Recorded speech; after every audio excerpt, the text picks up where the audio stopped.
এখন পর্যন্ত এই ধরনের কোনো মেসেজ আসছে না। শুধু কুয়েতে বলা হয়েছে যে বিমানবন্দরে একটা ড্রোন হামলায় কয়েকজনের মধ্যে বাংলাদেশে 3 জন উইন্ডেড,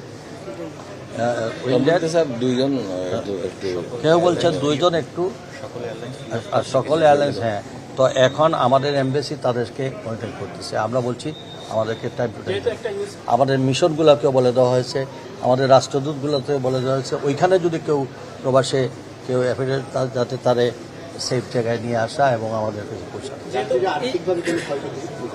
আমরা প্রবাসী কল্যাণ মন্ত্রণালয় থেকে আমাদের সিনিয়র সচিব সহ আমাদের ডাইরেক্টর, ডিজি সহ আমি নিজে এখানে উপস্থিত হয়েছি। আমাদের সিভিল এভিয়েশনের কর্মকর্তারাও আছেন।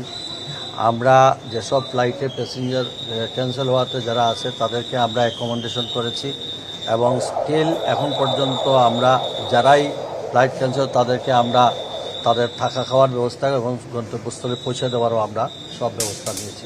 যেমন এই এখন আসার সময় মস্কোতে একটা ফ্লাইট ছিল, 53 জন প্যাসেঞ্জার, তাদের ফ্লাইট ক্যান্সেল হওয়াতে আমরা তাদেরকে এখন হোটেলে নিয়ে যাচ্ছি।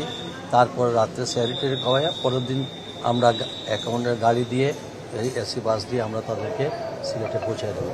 এইভাবে আমরা যেখানেই লাস্ট এখন সৌদি একটা এয়ারলাইন্সে যাওয়ার কথা, সৌদি এয়ারলাইন্স যদি অপারেট করে তাহলে তো ভালো, অপারেট না করলে এই প্যাসেঞ্জারদেরকেও আমরা তাদেরকে সেফ জায়গায় অ্যাকোমোডেশন করে নিয়ে তাদেরকে তাদের গন্তব্যস্থলে পৌঁছানো পর্যন্ত আমরা এখানে অবস্থান করছি।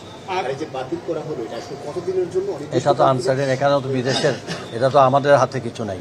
কারণ এখানে এয়ার যুদ্ধে যদি অন্য হাত থেকে যদি তারা এয়ারক্রাফট না ছাড়ে তাহলে তো আমাদের কিছু করার নেই, আমরা অপেক্ষা করতে হবে। আমরা যোগাযোগ অব্যাহত আছে।